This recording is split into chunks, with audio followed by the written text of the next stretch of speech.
Now will we see the magic?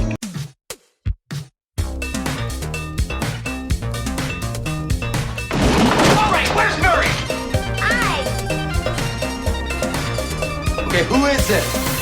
This is Jesus, Kent. Know then that it is the year 10,191. Yes, we are bored. We're all bored now. Hi, good night. Good night.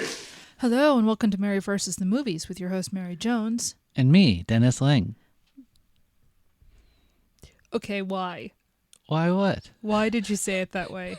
I'm just announcing myself. Are you? Here I am. Okay. Like, I'm trying to, my mind is trying to find a connection to the movie we're about to watch and why you would do it that way. And I can't find one. Yeah, me neither. All right, fair enough. There. Put your mind at rest. All right, mind, get out. So this week, we're doing a movie that I've seen, the last 5 minutes of, but I haven't seen any of the rest of it. If you listened to the episode last week, Dennis was shocked that I'd never seen it. Mm-hmm. My sister is shocked that I've never seen it. Yeah. Somehow this just passed me by. The film we are watching this week, because we are going on vacation ourselves, is National Lampoon's Vacation. I know that this is the Griswold family. Mm-hmm. So I've seen Christmas Vacation many times. Yeah. Very familiar with it. This is part of the Griswold Empire. Or Griswold... what MCU? Cinematic Universe. Yeah, the Griswold exactly. Cinematic Universe. Which I think implies that there might be a secret Cousin Eddie movie floating around out there, which is entirely possible, unfortunately. So I've seen Christmas Vacation, and I've seen a single scene from European Vacation, which is Stonehenge falling over. I think that's that movie, right? I never saw it. Okay. I think I saw that, just a clip somewhere. I saw the Charlie Brown Goes to the Chateau cartoon, and I felt like that's all I needed to see of Europe. Really? First of all, that was Bon Voyage Charlie Brown. Yeah, that. And it has the French word chateau. So National Lampoon's Vacation. I know it's like a road trip movie, right? Mm-hmm. This is they travel across the country to go to what's essentially Disneyland, because I saw the end of the film, and so I know that they go there and it's closed, and so he basically holds John Candy at gunpoint and forces them to ride one roller coaster or something like that. I don't remember if there's actually guns involved or not, but I do know that's the end of the movie, and beyond that, I'm not really sure what happens in this film. I don't know if it was I'm not sure who directed it. I feel like it's a story written by John Hughes. Okay. I feel like it was based on a John Hughes story, because I think because I'm pretty sure that the Christmas Vacation is based on a John Hughes short story that he wrote, and so that this is also. And when I say based on, I have no idea what that entails, but I have a feeling that Clark Griswold is vaguely based on his father or something. So this film, cross-country trip, the Great American Road Trip. That's a thing that we do in this country, or at least used to. I don't know if people still do it beyond us. We've done that kind of a thing a couple of times where we've driven across the country, and you get into all sorts of crazy scrapes when you do that, including getting lost in the desert and having to go to a ranch and try not to get shot. Who would do that? Yeah, I don't know. So, we've done the cross-country thing. And the reason I know, I know that they're in a station wagon, maybe. I figure they drive from Chicago.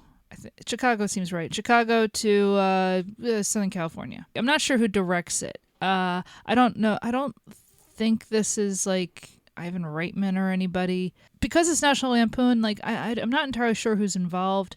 That was kind of a brand.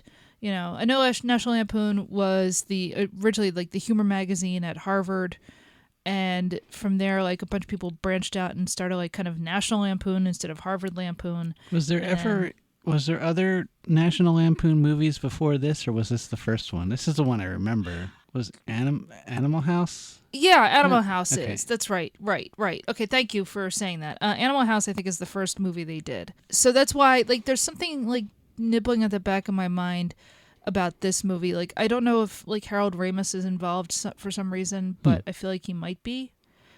Though I don't know if like he directed this or not. Like, I don't know where he comes in, or if he is even involved at all. The same thing with like Reitman. You know, Reitman directed. No, John Landis directed Animal House. So like, I don't know who directed this. Was like Conan O'Brien like roped in because he's a lampooner? No, Conan O'Brien was still in college at this time. That's wasn't what I'm he? saying. Like maybe they have them all tied to desks. No. As far as I know, Writing like, jokes. no. See, I don't know what relationship National Lampoon has to the Harvard Lampoon, except that like they all kind of like funnel people one into the other, or used to anyway.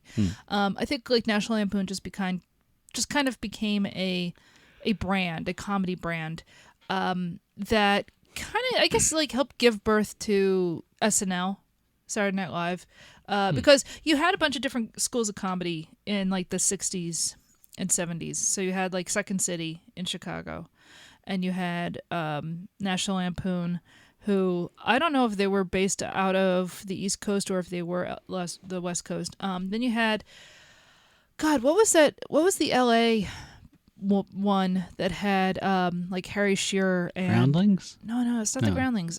Harry Shearer and Michael McKean and a bunch of other people came out of like this one LA comedy group. And it's not the Groundlings. This is before the Groundlings. See, you read that book. I didn't read that. Yeah, The I read Comedians. Yeah, Nesterov's book, The Comedians, which is great, by the way. And like, I'm trying to I'm like half remembering stuff from that right now. But yeah, so like National Lampoon was kind of a brand, and they had a huge hit with Animal House. And Chevy Chase, had a movie career at this point that was successful enough, I guess. He had left SNL after one season, and decided he was bigger than the rest of them. And how'd that work out for him? And he got SNL's blessing. They all loved him. Yeah, go with God. Yeah. And I believe he had a bunch of movies. Oh, he did. Like there was Modern Problems. There was don't know it. see, there's this one I keep trying to remember. It's Charles Grodin and Goldie Hawn. Right. And I know the movie you're talking about. Insofar as I know, I put it on our list, but boy, I don't remember what it's called. yeah. No, he had a bunch of movies. I mean, I guess after this is Fletch. Yeah, I think And so. the first Fletch I like. Like, I'm not a real Chevy Chase fan, because there's always something kind of smarmy and condescending about him. Yeah, he punches down. Look, sometimes comedy punches down. Like the whole, comedy should always punch up. I'm like, oh, look, it doesn't always work that way. Like this, I agree it would be nice if it did that, but that's not what happens. And so let's not pretend that, like, if it punches down, it's not comedy. Of course it's comedy. Comedy is just whatever makes people laugh. But, so yeah, like, I it's interesting, like, next week we're going to do Meatballs. And has Bill Murray. And Bill Murray replaced Chevy Chase on SNL. And leaving aside, in whatever way Bill Murray himself is problematic, what I always kind of find interesting is, at least Murray is always kind of looking at the audience and like as if to like nudge you and say, "Can you believe this?" I feel like Murray is better at working with a partner or a group on screen. Sure. Whereas Chevy Chase, like, he doesn't seem to work well with other comedians. Yeah. We watched Three Amigos, which is great. It really is. It's Well, just there's a lot to like about Three Amigos. Yeah. There's a lot to like about it. And Chase isn't bad in it, but it's weird how you can tell that Steve Martin and Martin Short are obviously loving working together. yeah. And Chevy Chase is kind of outside all of that. And it works for his character because his character is a certain type of dope. But there's no warmth there. Right. Yeah. And there's never any warmth with Chevy Chase, I find. Like, look, I watched all of Community, and, it's not like it was bad to have Pierce as a character, but, man, there's just something that doesn't jive with Chevy Chase. Yeah. And, like, look, again, I'm not saying, like, the cast and crew of Community, always worked well together either, by all accounts. Like the whole thing with Dan Harmon playing like the voicemail, like, what are you doing, man? He's got problems too. But I don't know, Chevy Chase. But having said all that, I like Fletch. I like Christmas Vacation. Yeah. So yeah, I'm willing to see what is this movie that everybody else has seen, that is a cross-country family road trip story that's probably full of all sorts of things going wrong because why else would you make it? Obviously, things are going to go wrong on a cross-country trip. Yeah. Americans love cross-country trips. It's kind of like our national mythology, like whether you're talking about wagons going west or the people from Oklahoma going out to California in the Dust Bowl. This is like our story is always going across the continent. Now, is that a problem? Obviously. We won't get into, I don't know, how we ended up killing a whole bunch of people in order to do that, who were already living there. It's a bad thing. But having said that, I like a good road trip. We've driven from Philadelphia to California. We've driven from here to Colorado. We go out to Missouri every so often because you got family out there. We do these long road trips pretty frequently, and we've got our own tricks for how to stay sane while doing it. And I think, I don't know, we just kind of enjoy podcasts. Podcasts help a lot. Yeah. So I wonder how they kind of keep sane because this is all the early 80s. You don't have podcasts. You have AM radio, and you have FM radio. So it's like you're either listening to whatever you can pick up or Punch Buggy. Yeah.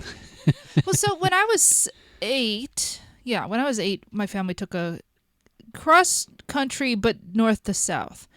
We drove, actually in a similar situation, we drove to Disney World when I was 8 years old, and from Philadelphia to Orlando, Florida. And that's like a 2-day trip the way we did it. Actually, sorry, we're closed.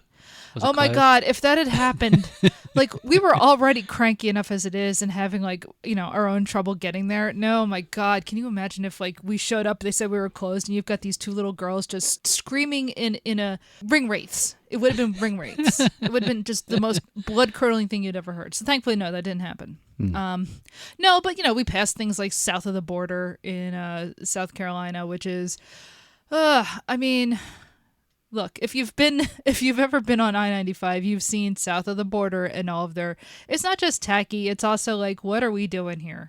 Fake Mexican themed. And mostly I think they just sell fireworks and fast food.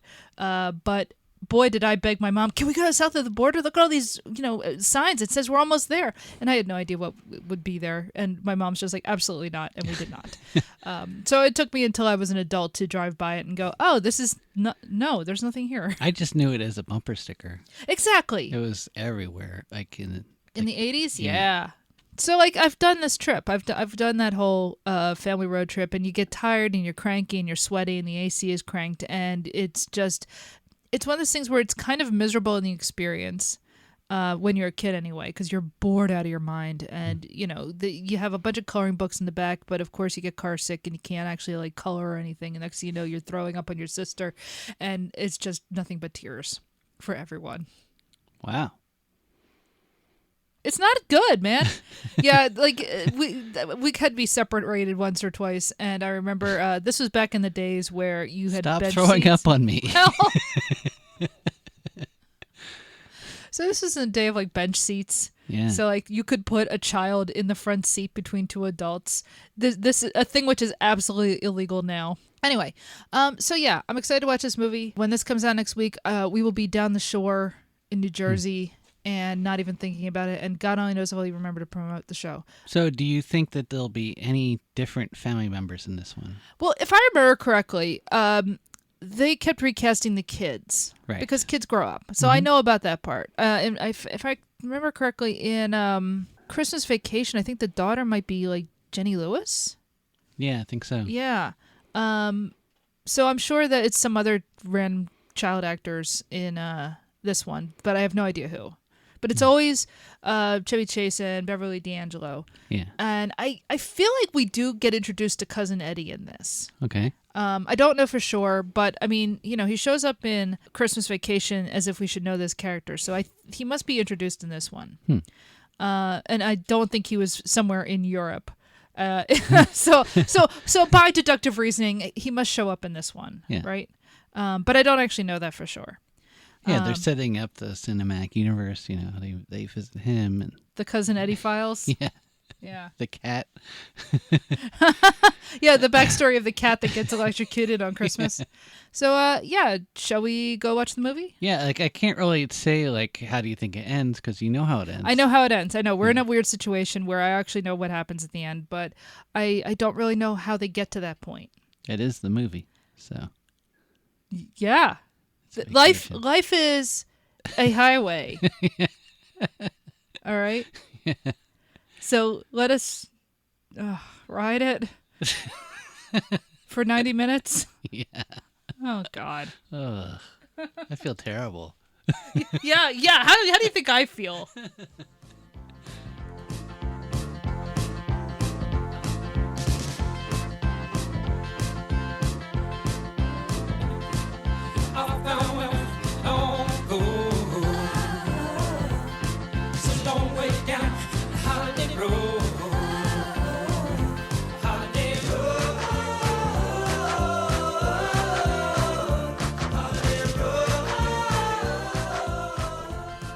We've done this trip. I had the strangest feeling watching this and just saying, oh my God, I've seen everything that they're showing. Well, okay, maybe not the hotel at the Grand Canyon, but because we slept in a tent and ate an edible and had a not great experience. We were at the main spot though. Yeah, no, it was great except for the parts that wasn't. This movie, however, might be better than Christmas Vacation.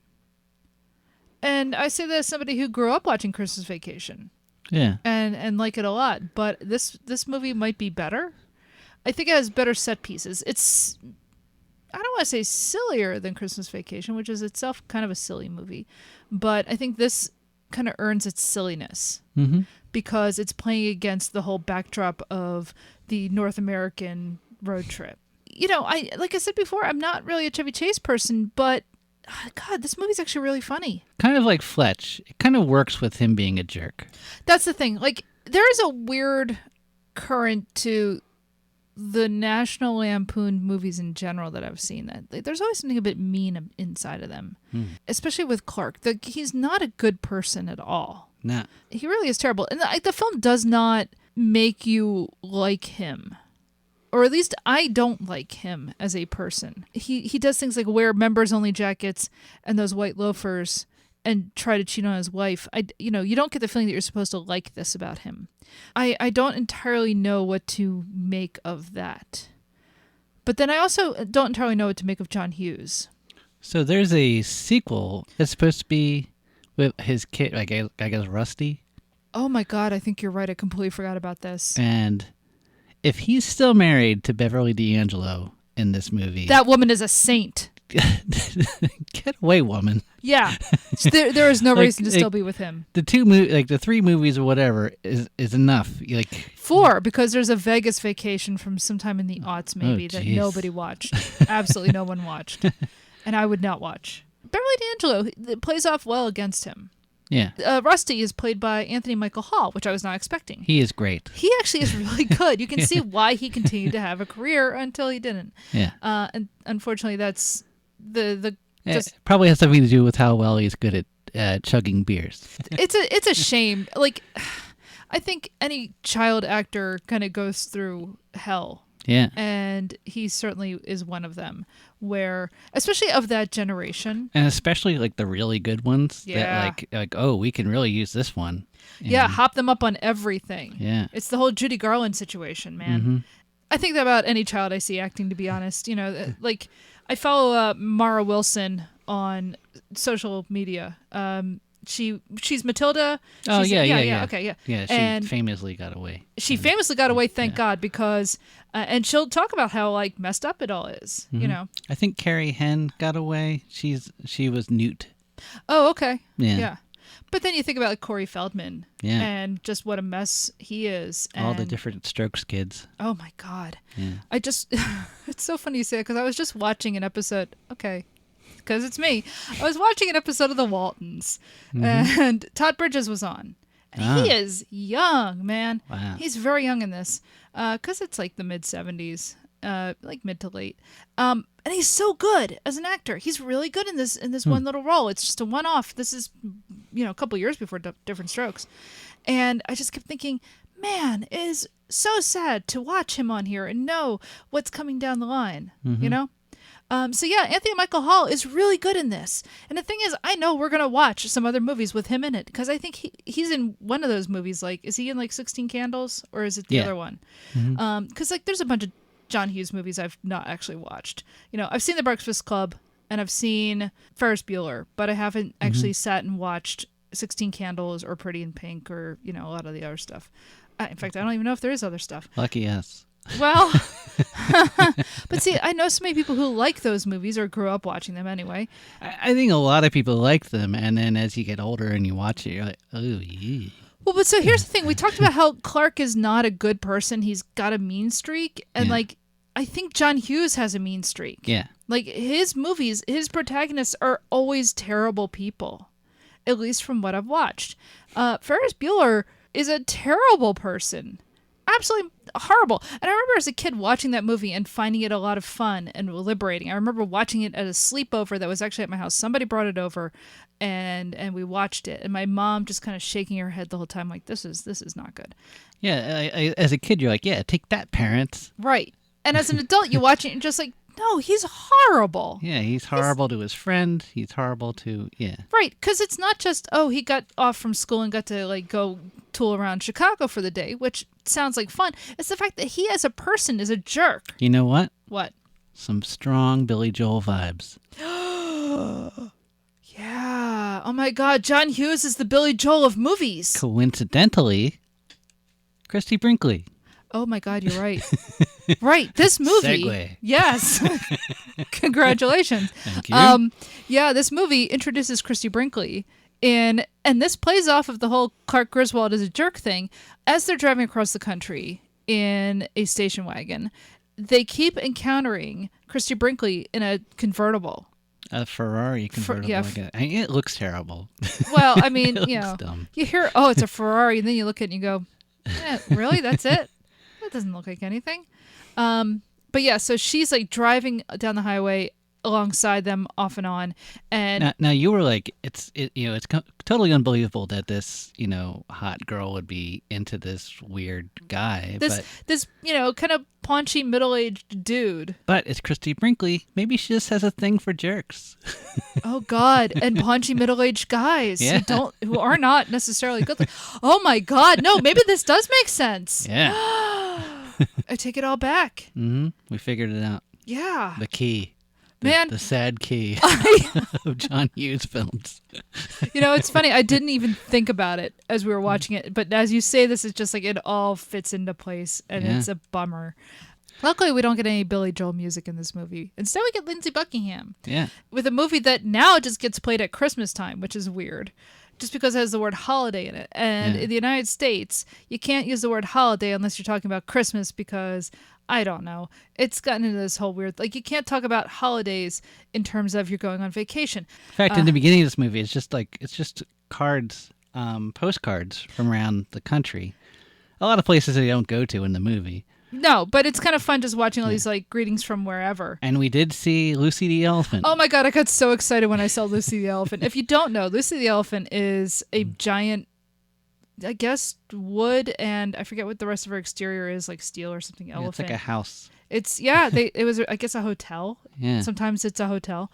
It's a folly. It's a thing in Margate, New Jersey, right outside of Atlantic City. It's on the same island as Atlantic City, but it's a big elephant. And it's great, Lucy the Elephant. Mm-hmm. I've seen her. I've been inside her. Oh, shut up! It's cool. It's the kind of thing you go and see, and I like that they like because like they do things like they talk about going to see the largest ball of twine, which is like a famous dumb road thing you go and see. The largest ball of mud. Yeah, exactly. The mud house. Yes, there's all kinds of dumb things that you can find on the road in the United States, especially if you're driving through states like Indiana or Illinois. Like you just find all these kind of like weird, side attractions. Which actually may have been interesting if Clark wasn't describing them. Yeah. And so of course the kids don't want to see any of this stuff. And like the whole point of the movie is they're going to drive from Chicago to Los Angeles to go to Wally World, which is obviously Disneyland. And like this, the movie is not subtle about it either. Not from the way they describe like what's the moose's name? Morty Moose or something. Marty Moose. Marty Moose. Yeah. And like they sing his theme song, which is just the Mickey Mouse Club theme song. Between like Marty Moose and at the end of the film when they actually get to Wally World and we meet Roy Wally. And it's oh gosh, what is his name? Roy Wally or No, but the actor is Eddie Bracken. Eddie Bracken was like a comic actor in like the 40s. He was in a lot of Preston Sturges films like Hail the Conquering Hero and The Miracle of Morgan's Creek. So it was kind of fun seeing him in this. There's a couple of like old time actors in this that it was, because the Aunt Edna is played by Imogene Coca, who was on Your Shows. Like she was great. Yeah, and she's great in this as like just a cantankerous old woman. She's not quite Livia Soprano, but she's, whatever, like, I guess the WASP equivalent of Olivia Soprano is. Right? And she has a horrible dog. Yeah, we'll get into the dog. They're going to drive out to California, and they're only going to get a few days, really, to go to Wally World, because they're driving instead of flying, and I think it's mostly, like, a price thing. Clark gives all these reasons for, like, oh, you don't want to fly because people would just sit on an airplane and put their earbuds on and whatever. And it's just like, I think he's just being cheap. Yeah. And here's the thing. I am that cheap person because there are times we could have flown out to see family and I'm just like, no, we'll drive. It's fine. We'll just drive for 14 hours and go to St. Louis instead of, I don't know, just flying like a normal person. Unfortunately, you're with me who is exactly as cheap. Right, exactly. And we're just like, no, it's totally fine. We can just drink a lot of coffee, stay up, and we'll make it home. On top of that, like I hate flying. Like I always get sick when I fly. So. I'm not a big flyer. I mean, it's fine, but it's not really my thing. And I also feel a lot of guilt when I do it. But honestly, I feel guilt every time I drive. So what's the difference? But one thing that really struck me was when they were talking about flying and also just about like driving in the car and everything. There were a couple of instances of technology that they used in this film that really surprised me. So this movie came out in like 1983. They have airbags in the car, although it looks like in the movie, it just looks like they blew up a trash bag. And that's fine. The airbags were like a novelty or something. And now they're ubiquitous. Yeah. But it's funny watching this and not realizing it was a novelty at the time. When they're leaving, they're talking about like setting up timers on all of the lights in the house, and it just occurred to me like, yeah, of course, it like a timer is not like a complicated piece of technology. So, but it didn't occur to me that like people were doing that back in like 1983. But of course, why wouldn't they be? Then he's complaining about like, oh, you get on a plane and people just like put their headphones on and tune you out, and I'm like, it's literally like, oh, we've been doing this for 40 years. Yeah. It didn't occur to me that like people already had Walkman at the time. I don't see why they wouldn't have. I don't know exactly what year the Walkman came out. It just amazed me how this movie is 40 years old this year. And except for the amount of cash that people are carrying on themselves, because now ATMs are ubiquitous and you don't really need to do that, very little has changed otherwise. There is a reliance on maps, and I think we use GPS a lot more. But I'll tell you, man, because this has happened to us, there are parts of the West where you're not getting any cell phone service. We drove across the country in 2014. And again, now you're going back 9 years, but there are places in Arizona and California where you just don't have, frankly, there are places in Pennsylvania where you don't have a signal. So you don't have GPS unless you actually have like a Garmin or something where it's connecting to a satellite. But if you're just using your phone, you better have a map. And there are plenty of places in Pennsylvania where you better have a map. You better know where you're going. Yeah. Because you're not necessarily like Google is just suddenly going to start spinning around like a compass in the Bermuda Triangle. Like it is going to become useless. And trust me, this has happened to me before. So the whole fact that they're like looking at maps and having trouble with maps and like, oh hey, this road's not here, that has happened to us more than once. And one time it actually left us stranded in the desert, just like this movie. It was interesting watching this film, just going, oh man, this is all still applicable. And I don't know if that's good or bad. You would think after 40 years, things would change. But guess what? They have not. Yeah. And maybe they're just never going to change. Maybe this is actually just the way things actually are. We're not going to have flying cars. I don't want flying cars. But we're not going to have like a perfect way to travel across the country. Trains would be nice, but they're expensive. But in terms of like single person or small unit travel, i.e. cars, maybe we've gotten about as good as we're going to get. So this movie was directed by Harold Raimis. And so apparently I was right. He did have something to do with this. I wasn't sure. Because Harold Raimis was connected to SCTV, at least in its first season. It's fun watching this and seeing a couple of SCTV alumni in this. Yeah, Eugene. Eugene Levy in the beginning of the film is the used car salesman who tricks Clark into getting a boat of a station wagon that is pea green. But the thing is, like, he's, Clark shows up to the dealership and it's like, oh, we're gonna get like a sports wagon, and I'm just thinking to myself, it's still a station wagon. What's the difference? You're still hauling around children. Like this boomer idea that you're going to, like, you drive around in a cool car. It's like you're still hauling a couple of teenagers around or whatever they are. Like, you're not cool. You are over the hill. Look, you and me, we are people who are over the hill. Like, What? Yes. Me? Yes. Sport wagon, though. A sport wagon. I mean, you're hauling around two, like, tweens or whatever they are with your wife. You've passed your jeans on. You're done. You and me, we haven't passed any jeans on, so we're not done. We can have a sport wagon. All right. Why would we have a sport wagon? We don't have, it's just the two of us. We have a 2013 Toyota please Corolla. subscribe to the Patreon so that we can acquire a sport wagon. Now you were right that they encounter Eddie. Cousin Eddie. Yeah, I was right. Yeah. And I completely forgot that. Partly because it's kind of sad. Yeah, it's a bummer.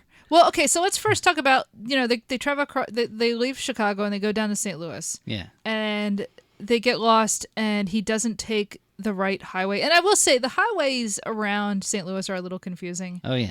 In fact, they're very confusing because we've done this. It's so funny watching this and going, I know exactly where they are.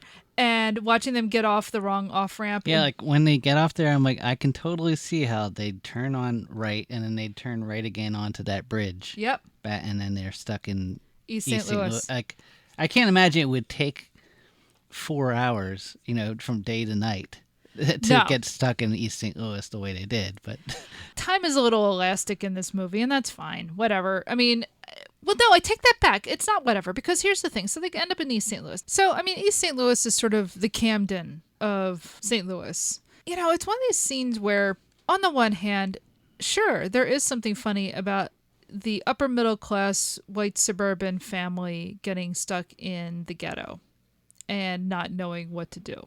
Yeah. I understand the humor of it. At the same time, it's like, it's one thing that, he pulls over and he asks the guy for directions and the guy just kind of gives him nonsense directions on purpose. That part's funny. Mm-hmm. And that part's fine. But the fact that, like, all his buddies are then stealing their hubcaps, I'm just like, oh, we're just going with black crime here, aren't we? Yeah. And at the same time, like, I'm watching this, I'm just like, look, man, I grew up in Philadelphia. The rule is just keep going. You don't stop and, like, ask for directions. Yeah. If you just keep driving, eventually you're going to, like, get out. Mm-hmm. Like, the earth is round. You're not going to hit a wall. You can get out of the city. Just don't stop driving, and you're not going to have a situation where you continue being uncomfortable. And, like, I don't know. Like, that whole scene really is not great. Yeah. And I think that's probably, like, the worst scene in the film. But so they go on from there. And then, like, on multiple occasions of them being stuck in, like, motels, of Clark and Ellen trying to hook up and it just never coming to fruition. Mm-hmm. And, I mean, I realize that's also being played off against, him flirting with Christine Brinkley. We do get one, like, topless. Actually, we get up with, like, 2 topless scenes with Beverly D'Angelo. Yeah, I do like her yelling at Aunt Edna, though. That was pretty fun. Oh no, I mean, that's the thing. That's the thing. Like, I kind of like her as a character in this, in that it's not just she's the put upon wife, because there are times where she just tells people to shut up and shuts them down, and I like that. They do end up meeting Cousin Eddie in this, and knowing what I've seen of Randy Quaid. I mean, yeah, it's acting, but is it acting? I don't know. Yeah, so they live on. Yeah, this definitely reminds me a little bit more of the Randy Quaid in not Nashville. Last Picture Show. Oh, see, I was thinking not of Last Picture Show, but of the Randy Quaid in Independence Day. Well, there's that. No, I was thinking of what's the other Bogdanovich movie? Paper Moon, where he's one of the thugs. Oh, okay. Yeah, I can see that. Yeah. Yeah, Randy Quaid. Yeah, this whole section is kind of weird. Yeah. Yeah. Like, so if East St. Louis was like kind of weird racist humor, this is all very weird, making fun of people who aren't upper middle class humor. Rural humor. Like rural, like it's not even that they're poor. they're gonna, I guess, lose the farm, and the army's not paying his disability anymore, and like all this stuff, and it's just like Because the plate in his head is too small. yeah, or some sort of crazy reason, and like I think you kind of have to view some of this in light of the fact that like in the 80s there was like the farm crisis where a lot of independent farmers were losing their places, and it's all like that post-Vietnam stuff, and it's really punching down. The whole Cousin Eddie character is just, let's make fun of people who are not upper middle class from Chicago. He exists purely to make Clark as uncomfortable as possible, though. Well, that's true, and like as it is fun to watch Clark be uncomfortable. Yeah. But yeah, I don't know. Like, there's just something that's very off. But like, it's weird because at least in Christmas Vacation, Eddie is there to make Clark uncomfortable, but he's so outlandish that there's like I don't know. It doesn't bother me as much. Didn't he win some kind of lottery, and that's how they got the mobile home? Something like that. Yeah. I can't remember. So that like he's not as pathetic in that movie as he is here. Like in this movie, they're just pathetic, and it just feels like we're supposed to be laughing at them as much as we're supposed to be laughing at how uncomfortable Clark is, and like that doesn't feel good. I don't know. Like there's something that really sets me up. Plus, they're like kind of hillbilly incest jokes too, which interestingly enough, Eddie's oldest daughter is played by Jane Krakowski. Yeah. Who's, I mean, she's young here, but it's definitely her.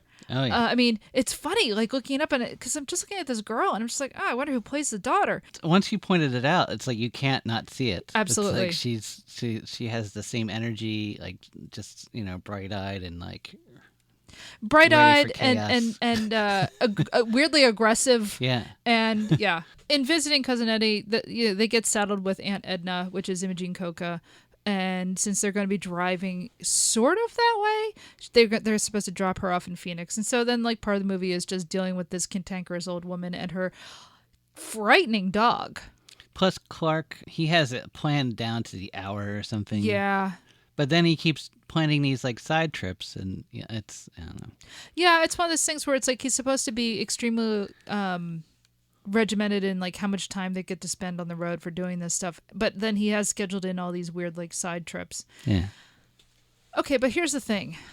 What? I've kind of been that person. This is where I actually sympathize with him. Well, that's kind of the thing of the movie, is that it's all situations you've been in with like your parents and with you. Like it's everybody's done all these dumb things. Yeah. Well, one thing we've never done is leave a dog tied to a bumper and then dragged it to its death. The thing is, this is the loudest dog. This dog is barking all the time. How do you not notice this dog? It peed all over their food. Oh, yeah. Yeah. Like, the dog is not a good dog. But still. Just let it go. It's a dog. You don't kill it. Oh, yeah. This movie's rough. Yeah. But it is an accident, I think. No, it is an unintentional death, but at the same time, it's like kind of weird to have a dog's death like this played for laughs. And it strikes me just how different the 80s are. I mean, not that this couldn't happen now, but I think it would have been done slightly differently. You're supposed to kind of get the feeling like, oh, well, at least that horrible dog is dead. And it's just like, yeah, it doesn't feel good. That doesn't feel good. It's a little Seinfeld-y. Yeah. A little like, yeah, we're all kind of stinkers. That's a really good example. But for some reason, there's something about Seinfeld where they were always able to pull it off, for me anyway, in a way that this movie doesn't. And I don't know what the difference is exactly. Well, Chevy Chase. Well, you know what? You might be right. I mean, I guess it kind of helps when, the kind of cast you have. Like, none of them are repentant, but Chevy Chase, it's like he's still delusional. I think the difference is George Costanza is pathetic. Yeah. And Clark Griswold is still smug. Yeah. Sure, Jerry on the show, there's a certain smugness to him, but he's also never really the center. Right. Everybody else always gets some sort of comeuppance, or they're a weirdo like Kramer. so that they can do terrible things. It's kind of like It's Always Sunny in Philadelphia. They all do terrible things on that show, and yet you still like to watch it. Yeah. Why? Well, it's, again, you don't have the same smugness of... Well, see, that show's different in that they're all pathetic idiots. Yes, they are. I feel like they're way more sympathetic, I guess. In a weird way. Yeah. Yeah. Because they're so pathetic Yeah. and like so don't get it. Yeah, I Like- think that's true. Yeah. They're delusional in a way that is different from Clark's boomer delusions. Yeah. Yeah. Oh, See, that's the thing. Like Seinfeld is not really boomer. even though all those actors and the people writing it doesn't feel the same way. Yeah. Yeah. Yeah, yeah. Yeah, I think it is definitely a boomer thing. Yeah. And it's This is Reagan America. This is the whole 9 yards. so they're carting around Aunt Edna and her horrible dog, and they accidentally kill the dog, and then they accidentally kill the car at one point when they are driving through the desert, and they go out on a road that is supposed to be closed, and it is. They don't pay attention to the signs, and this one hit especially close to home because we've actually been in this situation. They're looking at a map while driving, and that's why they miss the signs. This is just like looking at your phone looking at the map. Yeah. You know, that's kind of exactly the same thing there. We literally did this outside of Lovelock, Nevada, and we were looking for a ghost town. And Found it. we found the ghost town, and then we tried to turn around and leave, and the road we came in on suddenly disappeared in the desert sands. I have no idea where that road went. Next thing you know, we're driving on just rocks, and I wrecked a wheel. We had to walk to a ranch that was a mile away and then a mile down the road. And of course it said, do not trespass. So I'm just like, well, I'm going to get shot. So, and the thing is, like, you're out in the desert. There's no cell phone service. Because here's the thing, like, we have AAA, we're middle class. But we had no way to contact them, and we're just like, well, we have to go and like find somebody's house and then call in that way.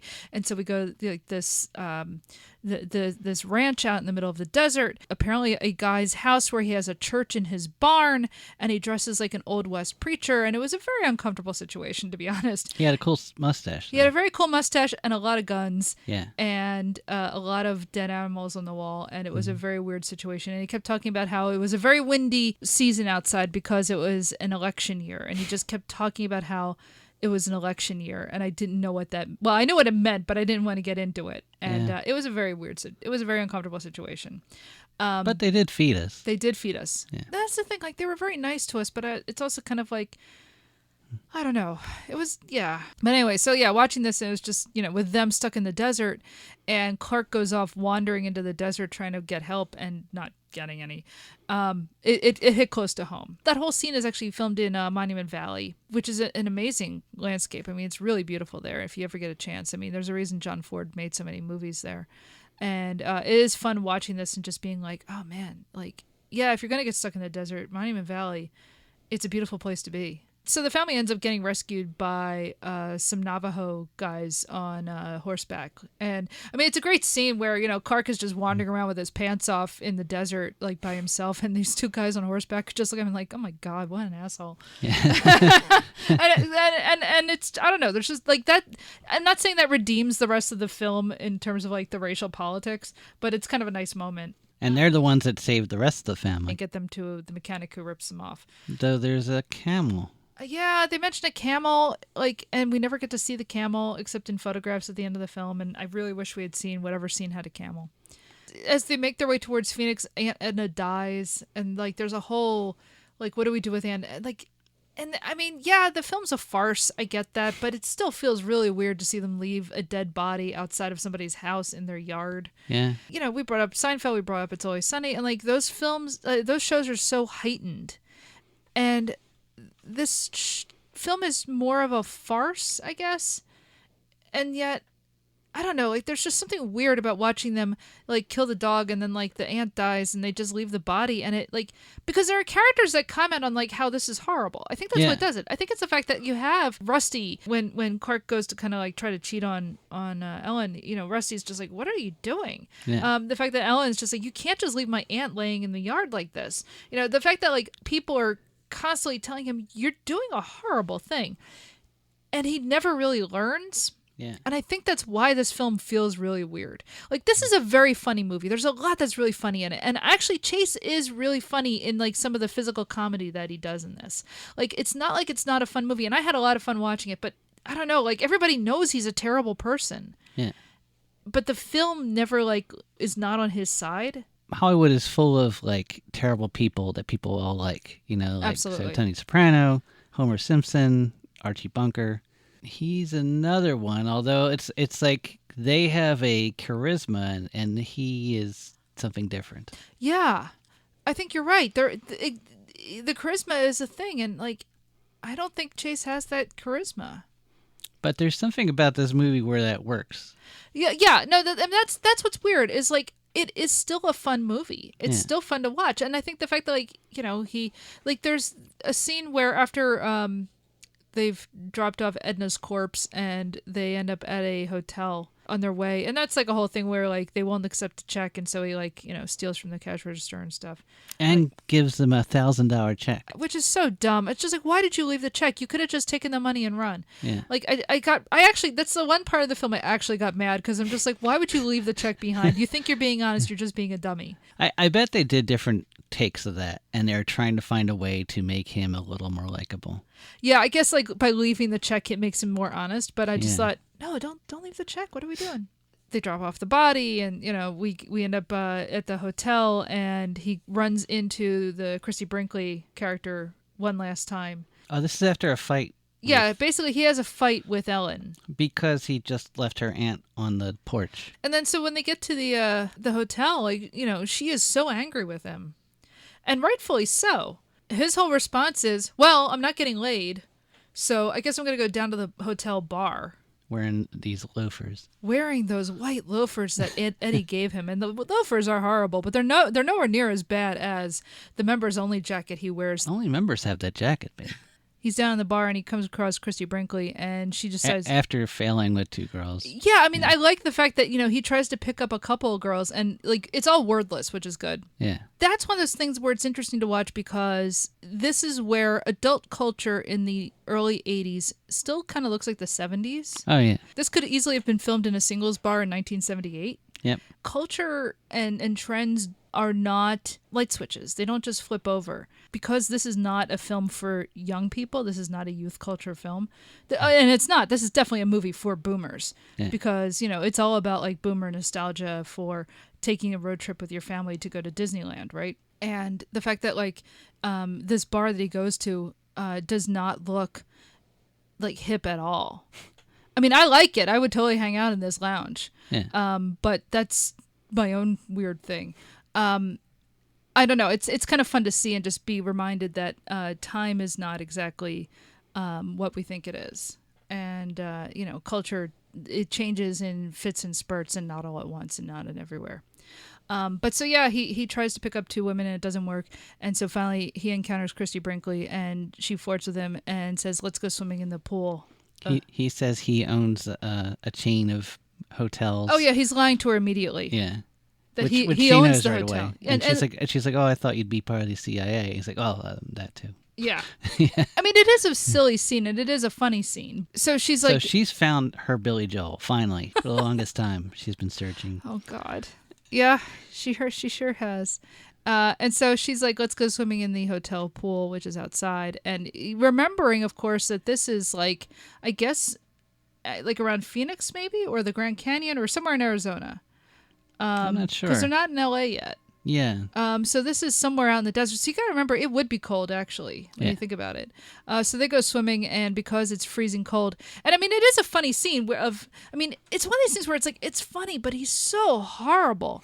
Because he's just like, yeah, he has that scene like, this is crazy, as she's taking off her clothes, and he's like, kind of like, I guess I'm going to do this. I guess I'm going to cheat on my wife. And he, and he even says, I'm in deep. Yeah. Like, that's the thing. He knows that everything he's doing is the wrong thing, and he's a bad person for doing it, but he's going to do it because... Clark's got a Griswold. Yeah. Ugh. So, yeah, she jumps in, and he jumps in after her. And, of course, because it's freezing cold, he screams and wakes up everyone. And everyone just comes out, and of course his kids catch him, his wife catches him, the entire hotel catches him, and he tries to lie his way out of it. They're like, no, I just was going swimming to fix my back, and she just happened to be here because she's a waitress and all this. Like, he tries to do this whole like scene of talking to Rusty and like being like, no, man, it's not what you think, and all this, and she was the waitress, and she was just gonna bring me something to drink and all this stuff, and and what's great is Rusty, because he's supposed to probably be like 12 or something like that, right? And he's just like, yeah, okay. You think mom's going to fall for that? And it's great because, first of all, Anthony Michael Hall just delivers it really well. Yeah. But it's also this like moment of, like, Rusty's not dumb. Neither of the kids are dumb in this. Mm-hmm. Like, they know what's going on the whole time. And they really are, like, mortified by their by their father. Not really by their mother, but by their father and his actions. It's weird because, on the one hand, the movie's kind of like, yeah, if you were Clark, wouldn't you do it this? But like immediately it's followed by, the kids saying, what is wrong with our father? Why is he like this? Well, this is terrible. Why is he being such a jerk? It's a weird thing, and I don't think the film really pulls it off. Well, it's like Homer. Well, it is like Homer, but like you said, there's something about Homer that is more fun to watch, and I don't know why. Like, I still can't quite nail down, like you were saying about charisma, but there's still something else there. They finally make it to Los Angeles, and they get to Wally World, and it's closed. Now this is the part I've seen. Yeah, this is the part I've seen. So it's closed, and Clark, of course, understandably, after all of this, finding out it's closed for 2 weeks, freaks out, goes to a sporting goods store and buys a gun, drives back to Wally World, barges his way in, and holds John Candy. Another SCTV alum holds him hostage. I love John Candy in this. He's so great. I'm always kind of happy to see John Candy in anything. Mm-hmm. I love him as the hapless security guard that they take hostage and then proceed to ride on the rides. And I like that they have like a whole good like 5-10 minutes of them riding on rides, because after all of this and finding it closed, and could you imagine just ending the film there where they just have to turn around and go home? And apparently that was the original ending. Like in the original ending, it's closed, and then they go to Roy Wally's house and hold him hostage, and he talks himself out of it.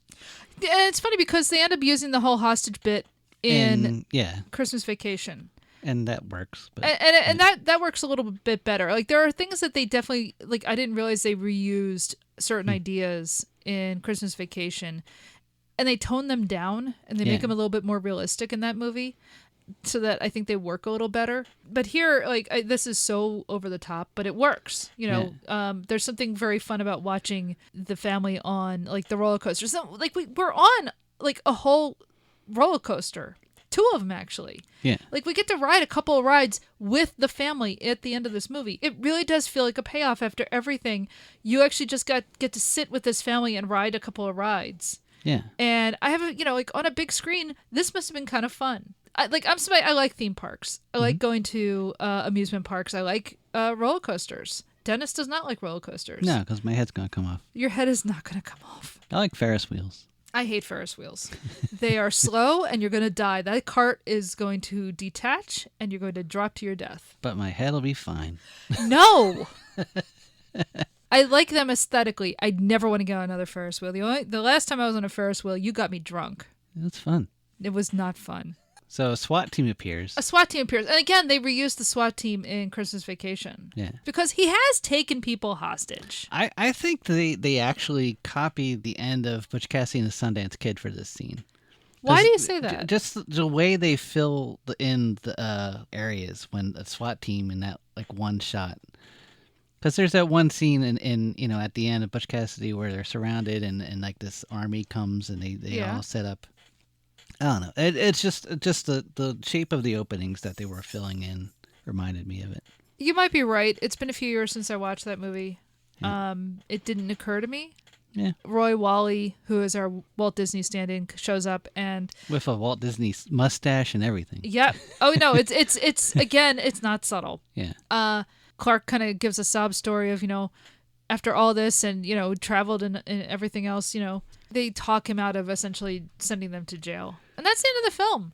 Is they got to ride the rides. Then they ride him again. And then they ride him again. They ride him with Roy Wally. Yeah. And then cut to credits of just like snapshots from the trip. Yeah. And it's funny, like they look miserable though, all those snapshots. It's pretty funny. well, I mean, look, when you look back on some of your vacation photos, there are times where you look just miserable. And you may even have been having fun, but you don't look it, you know? But that's the end of the movie. In terms of depicting what a road trip is like, they really do nail what a lot of it is. But so look, as far as the movie goes, yeah, no, this was a lot of fun. Yeah, everybody's right. Why had I not seen this already? What's wrong with me?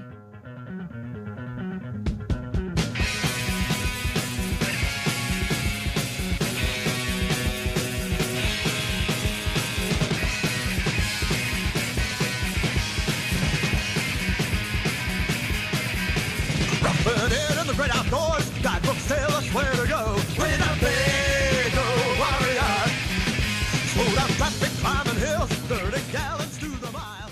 So that was National Lampoon's Vacation, starring Chevy Chase, Beverly D'Angelo, Imogene Coca, Randy Quaid, Anthony Michael Hall.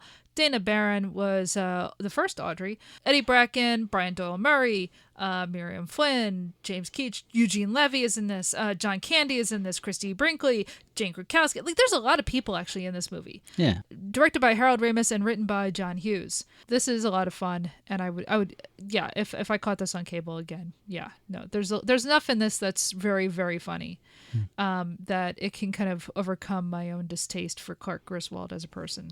Yeah, So, it seems like Chevy Chase is the sticking point for people on this film. well, it's not just Chevy Chase. I don't want to put it all on him because it's also John Hughes as a writer. Yeah. I have a lot of mixed feelings on him. Yeah, I think I nailed it with the whole Billy Joel thing, though. Oh, There's man. just something Billy Joelish about him. Yeah, no, Complaining all the time. it works for me, man. Yeah. It works for me. All right, you can follow us on social media. We are Mary vs. Movies on. What are we calling it now? I'm still calling Twitter? It, yeah. We all know what that website is, but we're Mary vs. Movies on there. We are Mary vs. Movies on Blue Sky. Mary vs. Movies at mas.to on Mastodon. Mary vs. Movies on Instagram. I am not going to get on Threads. Get away from me. And Mary versus the Movies on Tumblr. We do not have a website because I have not had the time, obviously. Let's see.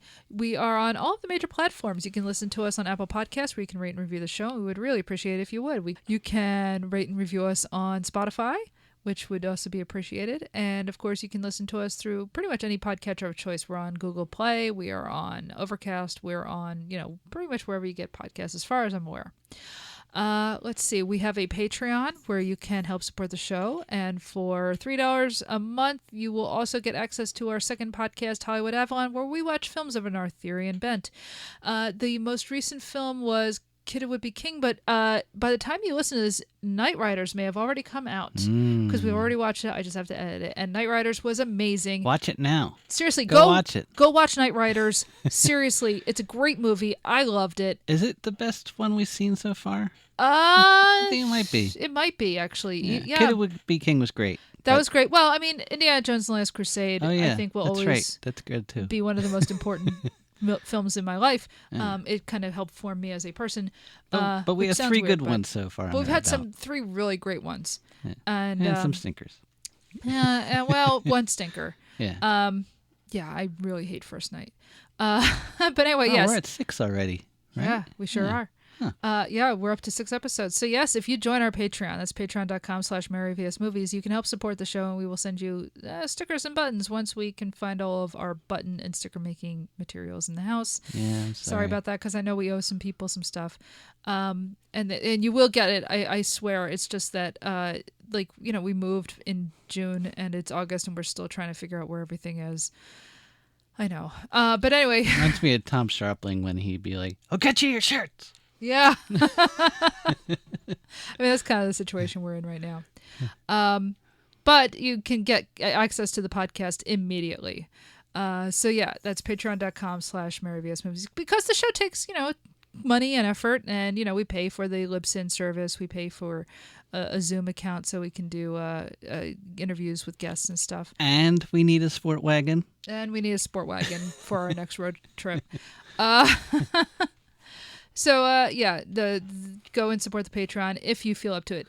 if you join the Patreon, but you don't have to join the Patreon, you can always just email us. You can get access to our newsletter every week. We try to put out a newsletter, which is about the film that we've just watched and what else we were watching, books we're reading, whatever. Dennis reviews whatever pizza he's eaten. It's a fun little thing. It's just a little extra thing that we do every week is just the Mary versus the Movies newsletter. So, you don't have to sign up to Patreon for that, although you'll get it automatically when you do. But you can always just email us at maryvsmovies@gmail.com and ask to sign up, or just, write to us with any comments, questions, complaints, or suggestions, because we do want to hear from you. Social media is collapsing on itself, but email still survives. So that's how we can stay in touch. All right. Next week. We flipped a coin last week, I guess it was, so we know that next week the next movie is going to be a movie that I saw as a kid and really liked, but have not seen as an adult, and it's a film that Dennis has never seen, and it still fits with our whole theme of we're at the end of summer, vacation is winding down, kids have been to camp, so we're going to watch a camp movie. It's Meatballs. Meatballs. That's right, we're swinging from Chevy Chase to Bill Murray. Finally covering Bill Murray on this show. Yeah. Which... Of course, you've seen a lot of Bill That's Murray. The thing. I've seen a lot of Bill Murray's movies, so that's why we don't really cover him on this show. Is I grew up watching a lot of his stuff. Though you haven't seen Where the Buffalo Roam, I have right? not. I guess that's on the list. It is on the list. Yeah. That and Razor's Edge. But otherwise, I've watched a lot of Bill Murray, so that's why I don't really... have his movies on this show, because I know what happens in them. But I made an exception for Meatballs because I have no idea if this movie holds up as an adult, and Dennis has never seen it, so I thought it'd be fun to cover. Plus, I just really want to see if Dennis enjoys it. So until next time. Sorry, folks. Park's closed. Moose out front should have told you.